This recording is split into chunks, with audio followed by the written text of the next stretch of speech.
مجھے بھی اپنے گریبان میں جھانکنا ہوگا۔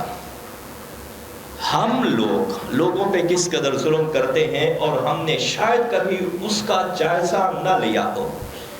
مثال کے طور پر ہم اپنے گھروں کے باہر روڈ بریکر جمپ وغیرہ بناتے ہیں، اور جمپ بھی اتنا بے سراغ اور اتنا غلط انداز سے بناتے ہیں، وہاں پہ گاڑیاں پھنس جاتی ہیں، جو بھی وہاں سے گزرتا ہے بد دعائیں دیتا ہوا گزرتا ہے۔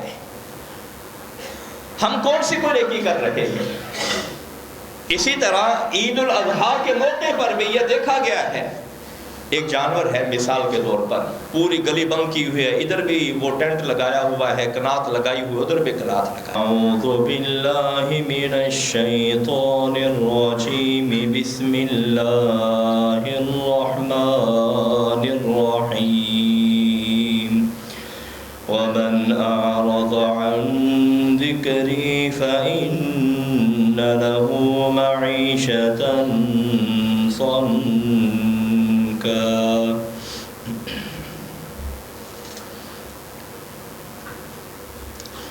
ہر قسم کی حمد و ثنا، عظمتوں کی بریائی، تکبیر، تقدیس، تمجید، تحلیل اللہ وحدہ لا شریک لہ کے لیے خاص ہے۔ انگنت بے شمار لا تعداد درود و سلام ہو سید الاولین والآخرین، امام کائنات، فخر موجودات، احمد مجتبیٰ حضرت محمد مصطفیٰ صلی اللہ علیہ وسلم کی ذات گرامی پہ اللہ کی بے انتہا رحمت نازل ہوں، ان صحابہ کرام پہ جنہوں نے امت مسلمہ کی باغ دوڑ سنبھالی، جن میں سر فہرست حضرات خلفائے راشدین ہیں، اور پھر انہی کے نقش قدم پر چلنے والے اللہ ذوالجلال والاکرام کی بے انتہا رحمت ناصل ہوں ان لوگوں پہ جنہوں نے انسانیت کی فلاح و بہبود کا کام کیا، دوسروں کے درد کو اپنا درد، ان کے دکھ کو اپنا دکھ سمجھا، جن میں حضرات صحابہ کرام، تابعین اعظام اور تبع تابعین، تبع الاتباع اور دیگر لوگ شامل ہیں۔ اللہ ذوالجلال والاکرام ان خوش نصیب لوگوں میں ہمیں بھی شامل فرمائے۔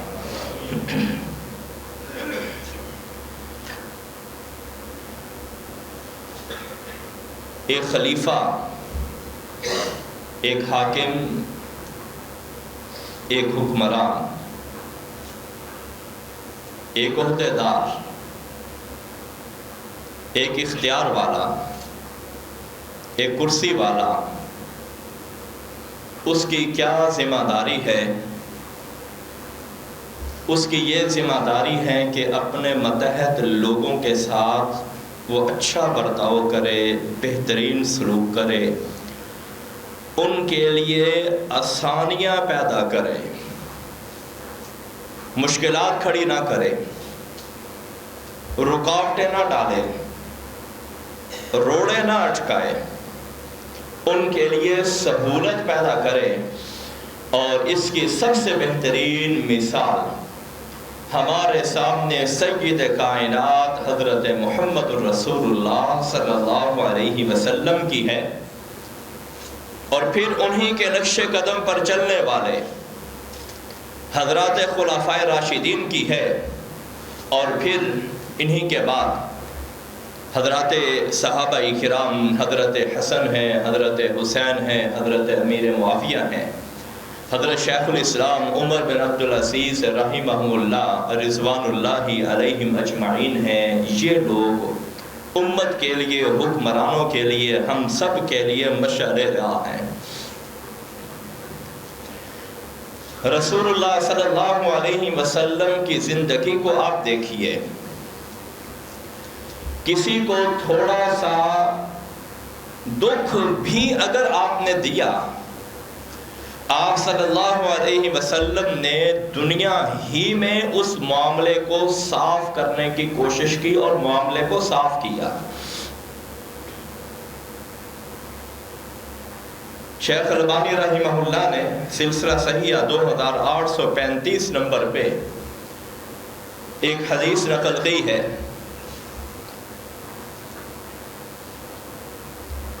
رسول اللہ صلی اللہ علیہ وسلم جب جنگ بدر میں صفوں کو سیدھا کر رہے ہیں، ایک صحابی ہیں جن کا نام حضرت سواد بن غزیہ رضی اللہ تعالی عنہ ہے، یہ بھی اس صف کے اندر موجود ہیں، لیکن کیفیت یہ ہے کہ صف سے آگے بڑھے ہوئے ہیں۔ رسول اللہ صلی اللہ علیہ وسلم کے پاس ایک تیر ہے جس تیر سے آپ صلی اللہ علیہ وسلم جنگ کی صفیں درست کر رہے ہیں۔ آپ صلی اللہ علیہ وسلم نے حضرت سواد بن غزیہ رضی اللہ تعالی عنہ کو تیر سے تھوڑا سا چونکا دیا اور کہا کہ پیچھے ہٹ جاؤ، تھوڑا سا چونکا۔ یہ صحابی عرض کرنے لگے، اللہ کے نبی صلی اللہ علیہ وسلم، آپ نے کہا استوی یا سواد، سواد سیدھے ہو جاؤ، باقیوں کے ساتھ ہو جاؤ، دائیں اور بائیں دیکھ کر صف کو درست کرو۔ حضرت سواد رضی اللہ تعالی عنہ عرض کرنے لگے، یا رسول اللہ اوجعتنی وقد بعثک اللہ بالحق والعدل، آپ کی وجہ سے مجھے تکلیف پہنچی ہے اور اللہ ذو الجلال والاکرام نے آپ کو حق بھی دے کر بھیجا ہے اور عدل اور برابری بھی دے کر بھیجی ہے، کیا چاہیے؟ فَأَقِدْنِي، اللہ کے رسول صلی اللہ علیہ وسلم میں آپ سے بدلہ لینا چاہتا ہوں۔ ایک حاکم ہے، حکمران ہے، میدان جنگ میں موجود ہیں، مجاہدین اسلام کی صفیں درست کر رہے ہیں، ایک بندے نے تقاضا کر دیا، اللہ کے رسول صلی اللہ علیہ وسلم، آپ نے جو مجھے تیر چبھویا ہے مجھے اس وجہ سے تکلیف ہوئی ہے، آپ نے فرمایا استقد، تو بدلہ لے لے۔ یہ ہے ایمان کی نشانی، یہ ہے تقویٰ کی نشانی، یہ ہے آخرت کے اندر جواب دہی کا احساس کہ اللہ نے پوچھنا ہے کیا جواب دوں گا۔ ہم تو کہتے ہیں اے جہاں میٹھا اگلا کہہ ڈٹھا، لوگوں پہ پیسے بھی غصب کر دیے، حقوق بھی غصب کر دیے، حقوق بھی پامال کر دیے، جو بندوں کے حقوق ہیں ان کی کوئی پرواہ نہیں ہے۔ رسول اللہ صلی اللہ علیہ وسلم نے فرمایا بدلہ لے لو۔ کہنے لگے اللہ کے نبی صلی اللہ علیہ وسلم، آپ اپنی چادر یا قمیض مبارک آپ اوپر کیجئے، قمیض مبارک اوپر کی، فَاعْتَنَقَهُ فَقَبَّلَ بَطْنَهُ۔ حضرت سواد بن غزیہ رضی اللہ تعالی عنہ نہایت عقیدت سے آپ صلی اللہ علیہ وسلم کے جسم اطہر کو چمٹ جاتے ہیں اور آپ کے پیٹ کے اوپر بوسہ دینا شروع کر دیتے ہیں۔ آپ نے کہا ما حملک علی ھذا یا سواد، یہ سواد یہ کیا معاملہ ہے؟ ابھی تم کہہ رہے تھے میری وجہ سے آپ کو تکلیف ہوئی ہے، میں نے کہا بدلہ لے لو، اس معاملے کو ہم یہیں پر ختم کرتے ہیں، آخرت میں ہم اس کو نہیں لے جانا چاہتے، اللہ کی عدالت میں نہیں لے جانا چاہتے، ہم آپس ہی کے اندر اس معاملے کو صاف کر دیتے ہیں۔ عرض کرنے لگے اللہ کے نبی صلی اللہ علیہ وسلم، یا رسول اللہ حضر ما ترى فأردت أن يكون آخر العهد بك أن يمس جلدي جلدك۔ اللہ کے نبی صلی اللہ علیہ وسلم، آپ جانتے ہیں کہ اس وقت ہم میدان جنگ میں صفیں درست کر کے ابھی دشمن کے اوپر حملہ آور ہونے والے ہیں، زندگی وفا کرے یا نہ کرے، یہ سانسوں کی جو ڈوری ہے یہ وفا کرے یا نہ کرے، میرا جی چاہتا ہے کہ میرا جسم آپ کے جسم سے چھو جائے اور اسی کیفیت میں اللہ ذو الجلال والاکرام کے پاس پہنچ جاؤں۔ میں نے تو یہ ایک بہانہ لے لیا نا، ایک بہانہ لگایا، اللہ کے نبی صلی اللہ علیہ وسلم آپ کی وجہ سے مجھے تکلیف پہنچی ہے، رسول اللہ صلی اللہ علیہ وسلم نے پھر ان کے لیے دعائے خیر فرمائی، یا اللہ ثبات کو خیر عطا فرما دے، مجھے بھی اپنے گریبان میں جھانکنا ہوگا۔ ہم لوگوں پہ کس قدر ظلم کرتے ہیں اور ہم نے شاید کبھی اس کا جائزہ نہ لیا ہو۔ مثال کے طور پر ہم اپنے گھروں کے باہر روڈ بریکر، جمپ وغیرہ بناتے ہیں، اور جمپ بھی اتنا بے سراغ اور اتنا غلط انداز سے بناتے ہیں، وہاں پہ گاڑیاں پھنس جاتی ہیں، جو بھی وہاں سے گزرتا ہے بد دعائیں دیتا ہوا گزرتا ہے۔ ہم کون سی کو نیکی کر رہے ہیں؟ اسی طرح عید الاضحیٰ کے موقع پر بھی یہ دیکھا گیا ہے، ایک جانور ہے مثال کے طور پر، پوری گلی بند کی ہوئی ہے، ادھر بھی وہ ٹینٹ لگایا ہوا ہے، کنات لگائی ہوئی، ادھر بھی کنات لگائی ہوئی ہے۔ اماطۃ الاذى عن الطریق صدقہ، اگر رستے کے اوپر کوئی گری ہوئی چیز موجود ہے، اینٹوں والی ٹرالی جا رہی ہے، اینٹ نیچے گر گئی ہے، آپ کے پاس یہ استطاعت موجود ہے، گنجائش موجود ہے، اگر آپ اس کو اٹھا کر رستے سے، سڑک سے پرے کر دیتے ہیں، ممکن ہے اس ایک عمل کی وجہ سے اللہ ذوالجلال والاکرام آپ کو جنت الفردوس عطا فرما دے۔ میں نہیں کہہ رہا، مسند احمد کی ایک صحیح روایت ہے، رسول اللہ صلی اللہ علیہ وسلم نے ارشاد فرمایا، اللہ تعالیٰ نے ایک بندے کو صرف اس لیے جنت دی ہے کہ رستے میں ایک درخت تھا، جو مسافر تھے وہ اس درخت کی وجہ سے پریشان ہوتے تھے، اس نے وہ درخت کٹوا دیا، اللہ ذوالجلال والاکرام نے اس درخت کے کٹوانے کی وجہ سے اسے جنت عطا فرما دی۔ یہ ایک حاکم کا یہ طریقہ ہونا چاہیے، جب بھی حکمرانے کا تذکرہ ہو، جب بھی خلیفہ کا تذکرہ ہو، میں فاروق اعظم عمر بن الخطاب رضی اللہ تعالی عنہ کو بالکل نہیں بھول سکتا۔ یہ عمر وہ عمر ہے، احادیث کی کتابوں میں، سیرت کی کتابوں میں، تاریخ کی کتابوں میں ان کے بے شمار واقعات موجود ہیں۔ صحیح بخاری 4160 4161 اس نمبر پر یہ حدیث موجود ہے۔ حضرت عمر کے غلام ہیں جن کا نام اسلم ہے، بیان کرتے ہیں مجھے حضرت عمر نے اپنے ساتھ لیا رضی اللہ تعالی عنہ، ہم جا رہے ہیں، رستے میں ایک نوجوان خاتون نے امیر المؤمنین عمر فاروق رضی اللہ تعالی عنہ کو روکا، عرض کرنے لگی، امیر المؤمنین میرا شوہر فوت ہو چکا ہے، میرے چھوٹے چھوٹے بچے ہیں، اتنے چھوٹے بچے ہیں کہ وہ ایک پاؤ اس گوشت کی بھی سکت نہیں رکھتے کہ وہ خرید کر لائیں اور ہم گھر کے اندر پکائیں۔ حدیث کے اندر قرا کے الفاظ ہیں، عربی لغت میں نے دیکھی، قرا کا مطلب یہ ہوتا ہے یہ جو پنڈلی کا گوشت ہوتا ہے، جانور کی پنڈلی کا، جس کو مچھلی کا گوشت بولتے ہیں، یہ اتنا معمولی سا گوشت بھی وہ خریدنے کی استطاعت نہیں رکھتے۔ اور دوسری بات یہ ہے کہ ہمارے پاس کوئی زرعی زمین بھی نہیں ہے، اور تیسری بات یہ ہے کہ ہمارے پاس کوئی جانور، کوئی مویشی بھی نہیں ہے جس سے ہمیں دودھ میسر آ جائے یا ہم اس کو بیچ کر اپنی زندگی کا نظام چلا سکیں۔ اور ہاں، وَأَنَا بِنْتُ خَفَافِ بْنِ إِمَاء الْغِفَارِ وَقَدْ شَهِدَ أَبِي الْحُدَيْبِيَّةَ مَعَ النَّبِيِّ صلی اللہ علیہ وسلم۔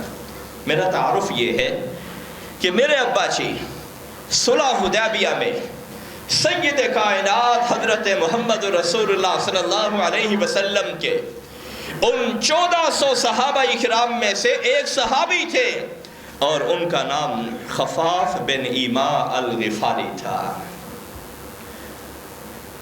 عمر کے سامنے، رضی اللہ تعالی عنہ کے سامنے جب اس شخصیت کا نام لیا جائے جو صلح حدیبیہ میں شریک ہوئے، حضرت عمر چھٹک گئے، رک گئے، کہا مرحبا بنسب قریب، کہ آپ کا یہ جو قبیلہ ہے، قبیلہ غفار ہے، یہ قبیلہ قریش سے بڑا قریبی قبیلہ ہے، ہم بھی قریشی ہیں، آگے چل کے اگلی نسلوں پہ آپ بھی قریشی ہیں، تیسری چوتھی پشت کے اوپر یہ قریش سے جا ملتے ہیں، یعنی جو اصل، یعنی جو آدمی تھا جس وجہ سے یہ قریش قبیلہ چلا۔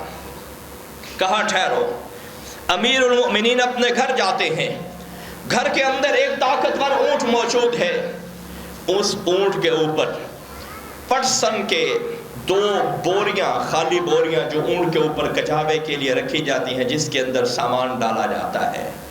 امیر المؤمنین نے ان دونوں بوریوں کو اناج سے بھرنا شروع کیا۔ جب وہ دونوں بوریاں بھر گئیں تو اونٹ کے درمیان میں انہوں نے کپڑے رکھے اور راشن، کھانے پینے کی اشیاء، گھی وغیرہ، دالیں وغیرہ اس قسم کی چیزیں رکھی، اور جتنا وہ اونٹ سامان اٹھا سکتا تھا اس کے اوپر لاد دیا، اور لادنے کے ساتھ امیر المؤمنین رضی اللہ تعالی عنہ نے یہ اونٹ اس عورت کے حوالے کیا ہے۔ یہ ہوتا ہے حاکم، یہ ہوتا ہے حکمران، یہ ہوتا ہے بزرگ مہر، یہ ہوتا ہے امیر، یہ ہوتا ہے خلیفہ، یہ ہوتا ہے جانشین رسول، اور یہ ہوتا ہے امام عادل۔ یہ ہوتی ہے وہ شخصیت جس کو اللہ ذو الجلال والاکرام قیامت کے روز اپنے عرش عظیم کا سایہ عطا فرمائیں گے، اور یہ ہے وہ شخصیت جس کو اللہ ذو الجلال والاکرام قیامت کے روز روشنیوں کے منبروں کے اوپر فائز فرمائیں گے۔ کسی کہنے والے نے، امیر المؤمنین نے ان کو یہ دی، یہ ساری چیزیں تھمائی اور کہا کہ بیت المال میں ہم نے آپ کا اندراج کر دیا ہے، اب یہ جتنا بھی راشن ہے اس کے ختم ہونے سے پہلے پہلے آپ کو اور راشن مل جائے گا۔ کسی کہنے والے نے کہا امیر المؤمنین، ایک خاتون ہے، چھوٹے بچے ہیں، اس کی اتنی ضرورت نہ تھی، آپ نے اسے اتنا دے دیا، اتنا نواز دیا۔ حضرت امیر المؤمنین رضی اللہ تعالی عنہ کیا فرماتے ہیں؟ واللہ انی لارا ابا ہذہ واخاہا قد حاصرا حصرا زمانا فافتتحاہ۔ بات یہ ہے کہ میں نے دیکھا ہے غزوہ خیبر کے موقع پہ اس خاتون کا جو باپ تھا اور اس خاتون کا جو بھائی تھا، یہ ایک قلعے کا محاصرہ کر رہے تھے۔ جنگ خیبر اس اعتبار سے بڑی مشکل جنگ تھی کہ یہ 11 جو قلعے تھے، خیبر 11 قلعوں کے اوپر مشتمل تھا، اور قلعہ بلند جگہ پہ واقع ہوتا ہے۔ لاہور کا آپ نے دیکھا ہی ہوگا، بلند جگہ پہ واقع ہوتا ہے، اس کو فتح کرنا بڑا مشکل ہوتا ہے، خاص طور پہ اس کی مضبوط ترین کئی میٹر موٹی دیواروں کو اور بلند دیواروں کو عبور کرنا، توڑنا بڑا ہی مشکل کام ہے۔ میں نے دیکھا اس عورت کا جو باپ تھا جو صلح حدیبیہ میں شریک ہوا، اور اس کا جو بھائی تھا، یہ قلعے کا محاصرہ کر رہے ہیں۔ ثم اصبحنا نستفیع سہمانہما فی۔ بات یہ ہے محنتیں تو ان لوگوں نے کی ہیں، ہم تو بعد میں آئے ہیں، اور اللہ ذو الجلال والاکرام نے مال و دولت کی فراوانی ہمیں عطا فرمائی ہے۔ محنتیں تو ان لوگوں کی تھی۔ حضرت مصعب بن عمیر کے بعد حضرت عبد الرحمن بن عوف کے بارے میں آتا ہے، صحیح بخاری میں ان کا واقعہ موجود ہے۔ افطاری کے وقت پورا دسترخوان چیزوں سے بھرا ہوا ہے، انواع و اقسام کے کھانے ہیں۔ عبد الرحمن بن عوف مدینہ منورہ کے ایک سیٹھ آدمی ہے، رونا شروع کر دیا۔ پوچھا کیوں روتے ہو؟ کہا مجھے مصعب بن عمیر یاد آ گئے، مجھے سید الشہداء حمزہ بن عبد المطلب یاد آ گئے۔ کہا کیوں یاد آئے؟ کہا مصعب بھی شہزادہ تھا اور سید الشہداء حمزہ بن عبد المطلب بھی شہزادے تھے، لیکن جب شہید ہوئے ان کو دفنانے کے لیے، کفنانے کے لیے کفن کی پوری ایک چادر بھی موجود نہ تھی۔ اسلام کے لیے قربانیاں تو انہوں نے دی ہیں نا، ہم تو بعد میں آئے ہیں نا۔ عمر نے یہی بات کہی ہے کہ بات یہ ہے کہ اسلام کا غلبہ تو اب ہوا ہے، حضرت عمر کے زمانے میں ہوا ہے، جس کی بنیاد رسول اللہ صلی اللہ علیہ وسلم نے رکھی، صدیق اکبر نے اس کو آگے بڑھایا، حضرت عمر فاروق رضی اللہ تعالی عنہ نے اس کے اندر پختگی پیدا کی، امیر المؤمنین عثمان بن عفان رضی اللہ تعالی عنہ نے اس کے اندر اور زیادہ وسعت پیدا کی، اور پھر اسی کے اوپر حضرت علی رضی اللہ تعالی عنہ آئے۔ تو یہ ہے حکمران، یہ ہے امیر المؤمنین عمر فاروق رضی اللہ تعالی عنہ۔ کوئی پروٹوکول نہیں ہے، ان تک پہنچنے کے لیے کوئی تکلفات نہیں ہے، جس کا جی چاہتا ہے امیر المؤمنین تک دسترس حاصل کر لیتا ہے۔ اور صرف یہ بھی نہیں ہے کہ درخواست لکھی ہے وہ کاغذات کے بلندے کے اندر گم ہو گئی یا پھر ڈسٹ بن کا حصہ بن گئی، کوئی بھی ایسی چیز نہیں ہے، فی الفور اس کا تدارک کیا۔ یہ امیر المؤمنین ہے۔ امام ابن سعد رحمہ اللہ کی مشہور ترین کتاب ہے الطبقات الکبریٰ، تیسری جلد، صفحہ 272 276۔ ایک واقعہ لکھا ہے، احنف بن قیس رضی اللہ تعالی عنہ بیان کرتے ہیں، ہم امیر المؤمنین رضی اللہ تعالی عنہ کے دروازے پر موجود ہیں، گھر سے ایک لونڈی نکلی، ہم نے کہا کہ یہ لونڈی حضرت عمر فاروق رضی اللہ تعالی عنہ کی ملکیت میں ہے۔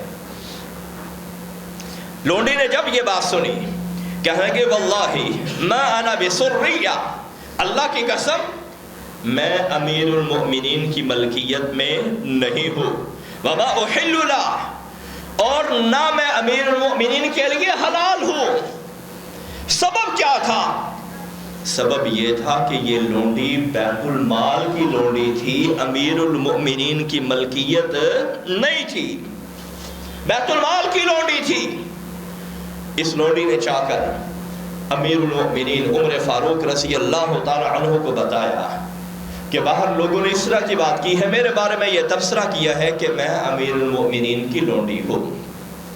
امیر المؤمنین نے طلب کیا، احنف بن قیس کہتے ہیں ہم پہنچے، 2-4 اور بندے بھی موجود تھے، کہا تم نے یہ بات کہی ہے؟ کہنے لگے کہ ہم نے ویسے ہی بات کہی ہے۔ اب امیر المؤمنین کی بات سنیے، کہنے لگے انا اخبرکم بما استحل منہ، میں تمہیں بتاتا ہوں کہ بیت المال پہ میرا کتنا حق ہے۔ یحل لی حلتان، بیت المال سے مجھے 2 جوڑے ملتے ہیں، ایک جوڑا حلۃ فی الشتاء وحلۃ فی القیس، ایک جوڑا مجھے سردیوں کا ملتا ہے، 6 مہینے میں اس کو چلاتا ہوں، دوسرا جوڑا مجھے گرمیوں میں ملتا ہے۔ عمر تیری جیسی شخصیت کہاں سے ڈھونڈ کے لاؤں؟ کہاں مجھے 2 جوڑے ملتے ہیں، صرف ایک سردیوں کا اور ایک گرمیوں کا جوڑا ملتا ہے، تم لونڈی کے بارے میں کہہ رہے ہو کہ میری یہ لونڈی ہے، میری یہ مملوکہ ہے، میری ملکیت میں ہے۔ اور ہاں وما احج علیہ واعتمر من الظہر، میرے پاس صرف ایک ہی اونٹ ہے، جس ایک اونٹ پہ میں حج بھی کرتا ہوں اور اسی اونٹ پہ میں عمرہ بھی کرتا ہوں۔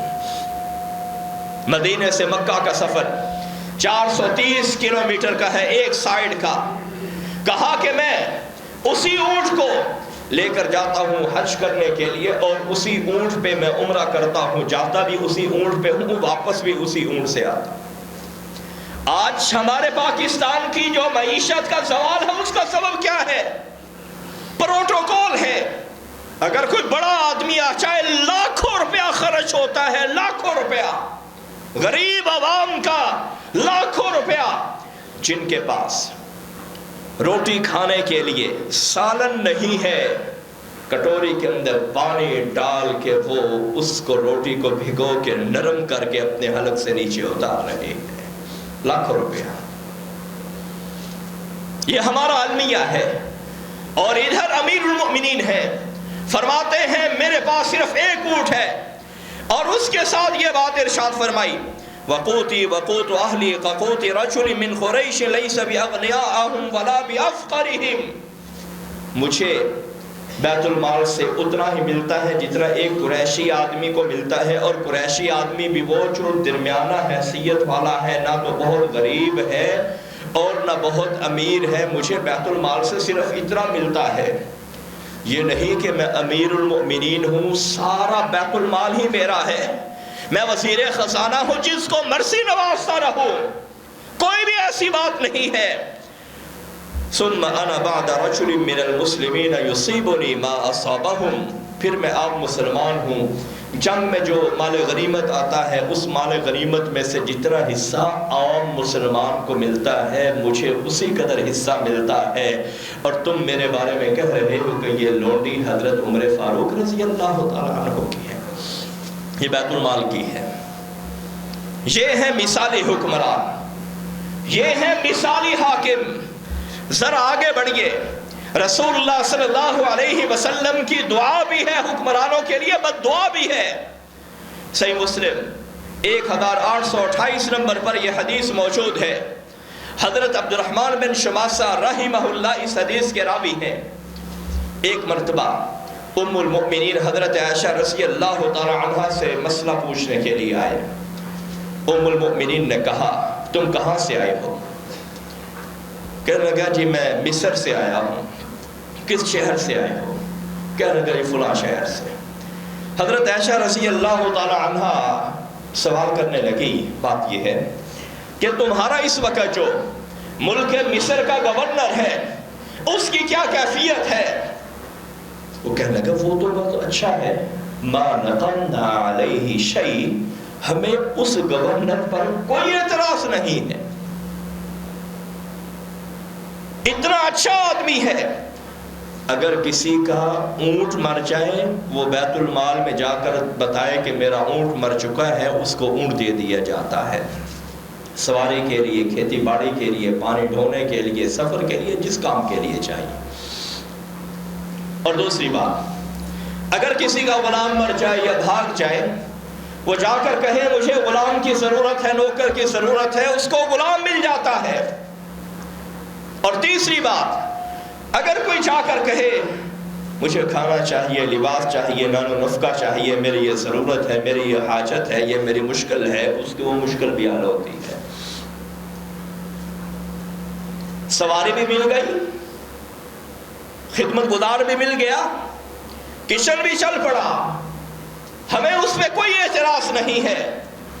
حضرت عائشہ رضی اللہ تعالی عنہ کہتی ہیں بات یہ ہے، ان مصر والوں نے میرے بھائی محمد بن ابی بکر کے ساتھ جو کیا سو کیا، میں اس کو چھوڑتی ہوں۔ میں نے رسول اللہ صلی اللہ علیہ وسلم سے اس گھر میں یہ حدیث سنی ہے۔ حضرت عائشہ رضی اللہ تعالی عنہ کو مصر والوں پہ غصہ تھا۔ وہ غصہ اس لیے تھا کہ محمد بن ابی بکر یہ مصر کے گورنر تھے، حضرت علی رضی اللہ تعالی عنہ نے ان کو گورنر بنا کے بھیجا۔ چونکہ مصر ایک سلطنت تھی اور ایک بڑا ملک تھا ہمیشہ سے ہی، حضرت امیر معاویہ نے اپنا ایک کمانڈر جس کا نام معاویہ بن حدیج تھا اس کو بھیجا۔ ظاہر بات ہے جنگ ہوئی تو محمد بن ابی بکر کو قتل کر دیا گیا رحمہ اللہ۔ حضرت عائشہ رضی اللہ تعالی عنہ کو اس میں بڑا قلق تھا، انہوں نے بہت برا کیا ہے، لیکن جو معاویہ بن حدیج آیا اس وقت جو مصر کا گورنر ہے، جس کی متحدی میں یہ عبد الرحمن بن شماسہ زندگی گزار رہا ہے، جو حضرت عائشہ سے مسئلہ پوچھنے کے لیے آیا ہے، اس نے جب اپنے گورنر کی تعریف کی، حضرت عائشہ رضی اللہ تعالی عنہ بیان کرتی ہے کہ ہمیں ان سے مخالفت ہے، لیکن اس مخالفت کی وجہ سے جو رسول اللہ صلی اللہ علیہ وسلم نے ایسے حکمران کے لیے دعا فرمائی ہے اس حدیث کو میں نہیں چھپا سکتی۔ دعا کیا تھی؟ اللہم من ولی من امر امتی شیئا، یا اللہ جو بھی حکمران یا حاکم میرے امت کے معاملے کا ذمہ دار بنے، کسی عہدے کا، کسی ادارے کا وزیر بنے، فشق علیہم فشقق علیہ، اس کے اوپر سختی کرے، اللہ تو بھی شکنجہ کس لے۔ کون کہہ رہے ہیں؟ سید کائنات حضرت محمد رسول اللہ صلی اللہ علیہ وسلم ارشاد فرما رہے، بد دعا کر رہے ہیں، یہ ممکن نہیں ہے آپ بد دعا کریں اللہ قبول نہ کرے۔ یا اللہ جو لوگوں پہ سختی کرتا ہے تو بھی ان پہ سختی کر۔ اللہ کی سنت ہے، مرنے کے بعد اللہ تعالیٰ نے انجام کو مخفی رکھا ہے۔ اگر لوگوں کے لیے ظاہر کر دیتا جو لوگوں پہ حکمران ظلم کرتے ہیں یہ سب واضح ہو جانے تھے، لیکن باقیوں کا امتحان ختم ہو جانا تھا۔ وَمَنْ وَلِيَ مِنْ أَمْرِ أُمَّتِي شَيْئًا فَرَفَقَ بِهِمْ فَارْفُقْ بِهِ، یا اللہ جو لوگوں کے ساتھ نرمی کرتا ہے، جس طرح کہ یہ مصر کا گورنر کسی کو اونٹ دے رہا ہے، کسی کو غلام مہیا کر رہا ہے، کسی کا کچن چلا رہا ہے، کسی کی ضروریات زندگی پوریا کر رہا ہے، یا اللہ جو لوگوں کے ساتھ اچھا برتاؤ کرتا ہے تو بھی اس کے ساتھ اچھا برتاؤ کر رہا ہے۔